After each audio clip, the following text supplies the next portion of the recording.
زمونږ د غریبۍ دغه جونګړه ده چې مې پکې مور پلار خور رور زه او اوس په راسره ته هم اوسېږي ته زما نه ښه پوهېږي یو تعلیم یافته جنۍ یې په هر څه باندې پوهې خو د دې کلي د ماحول نه نابلده یې زه دا غواړم چې ته د دې ماحول سره ځان بلد کړې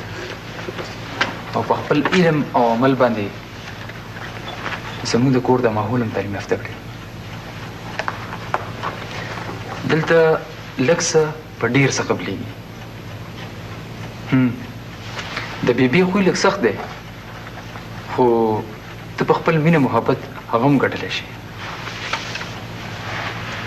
ګوره چې په چم ګاونډ کې مې سترګې نه کړې بس دغه یو څو خبرې ما ته کولې نور هغه روایت ما خپل برقرار ساتلی دی پیسې خو زما سره دومره نه وي خو دا وړه غونډه کې تحفه مې راوړي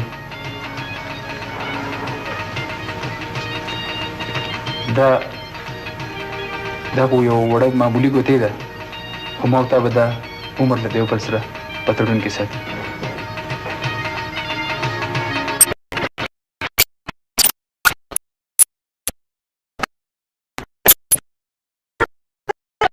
اوس به مېلمانه راشي زر ځان تیار کا خدایه توبه دا څنګه زمانه ده زموږ په وخت کې خو دا چلونه نو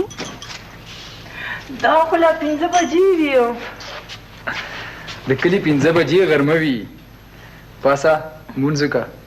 ځان تیار کړه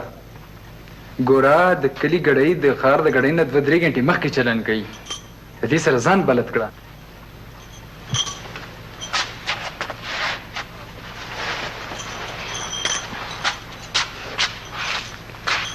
په خیر رالې په خیر رالې څنګه حال دی ښه خوشحاله ټیک وایي چې تاسو نه خوشحالېږئ نو څوک به خوشحالېږي تاسو خپل بندیان یې که نه په خیر رالې په خیر رالې راځئ ډېر خوشحاله که څنګه یې ښه وایي ګلونه راځه په خیر رالې مبارک شه خوشحاله شې نوره ته څنګه یې ښه بس ښه یو خور هغه انګور داسې شوه هغه جوړې ویده ده یجینې دا چینک یو څه چې راوړه که نه نورې څه وایو بس لا بودۍ پاسېدلې بني نو او بیا تاسو ته خو پته ده که نه چې د جینکو په تیارۍ کې څومره ډېر وخت لګي څه خبرو زموږ په وخت کې خو دا ټولې خبرې د شرم خبرې وې په یو تیاره به پاسېدو په بله تیاره به وده کېدو او اوس توبه توبه الله دې را باندې پردې واچوي نو خورې په تا ځای نشته هر څه ورته پرېږده خپل لمونځ اودس کوه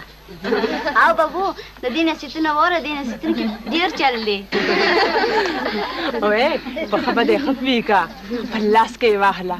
ګینه دا 2 ټکي چې ویلي که نه نو دا خلک په خلکو چلونه زده کوي ملګرو ورپاڅئ پته نه وي راپاڅئ غرمه ده سلام علیکم